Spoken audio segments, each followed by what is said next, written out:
Hello guys! Sa wakas, umulan na. Pero syempre, sa loob, umulan na rin. Nakikita nyo na may planggana nga dyan na nakasahod sa pagpatak ng tubig. Pero hindi pa rin talaga nasasalo lahat kasi nga ay sa iba dumadaan at sa tabi. Kung makikita nyo dyan na may mga sako akong inilagay para at least ay hindi ganong karami yung tubig na pumapatak dito sa loob. Siguro kung walang sako akong inilagay dyan ay baka halos ay pwede ka nang maligo o mag-shower talaga dito sa loob ng bahay kapag umuulan.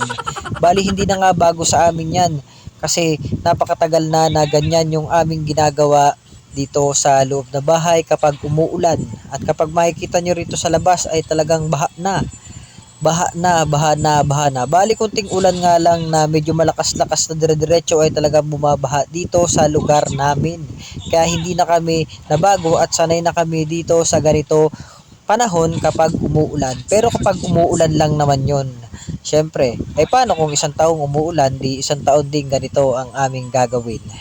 Pero syempre, hindi na nga nabago yan tulad ng sinabi ko kanina. Kung nakikita ninyo na nandyan yung aking anak at asawa sa taas, at ako'y nandito sa baba at aking pinipigaan ng tubig itong mga tubig na kumalat dito sa semento. Pinipigaan ko siya dito sa planggana para at least ay mabawasan at hindi naman kumalat yung tubig at bumaha dito sa loob ng bahay. Dahil sa labas naman ay hindi pa ganun baha at hindi pa malaki ang tubig. Pero kapag pinabayaan mo itong nasa labas na tumutulog, pumapatak dito sa loob ng bahay, ay kapag mga 1 oras, 2 oras lang ay talaga namang babaha agad rito sa loob ng bahay kapag hindi mo naalis yung tubig na nandito sa loob ng bahay. Kaya ang ginagawa ko ay tsinatsaga ko lang talaga siyang punasan ng basahan at saka pigain dito sa planggana. Bali ang kailangan nga lang talaga dito ay masipag kang magpiga-piga ng mga tubig. Dahil syempre kapag hindi, ay talaga namang hindi ka pwedeng ganito ang iyong ginagawa dahil medyo nakakangalay at masakit rin sa likod yung kakatungo-tungo kapag nagpipiga ka ng tubig. Pero para sa akin ngay sanay na rin ako niyan dahil nga ang una kong trabaho ay housekeeping sa mga condominium na halos ganito rin naman yung aking ginagawa kapag umuulan, bumabagyo doon sa aming nililinisan doon sa dati kong trabaho. Kaya medyo nasanay na rin ako na ganito ang aking ginagawa.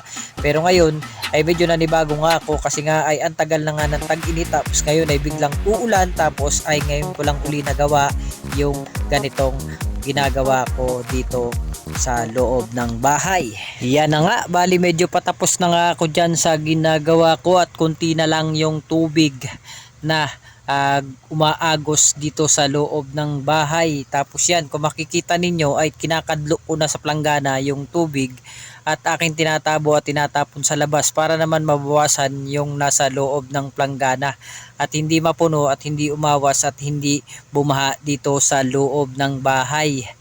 Yan, bali yung planggana na nga yung binuhat ko dyan at dadaling ko palabas at itatapon ko yung tubig. Ganyan ang aking ginagawa dito kapag umuulan dahil nga malakas ang patak at tulo dito sa aming alulod. Kaya kung makikita ninyo, ayan na nga, makikita ninyo yung planggana, wala nang laman. Tapos medyo natanggal ko na yung tubig dyan, napunasan at nalinis ko na. Kaya guys, hanggang dito na lang po at maraming salamat.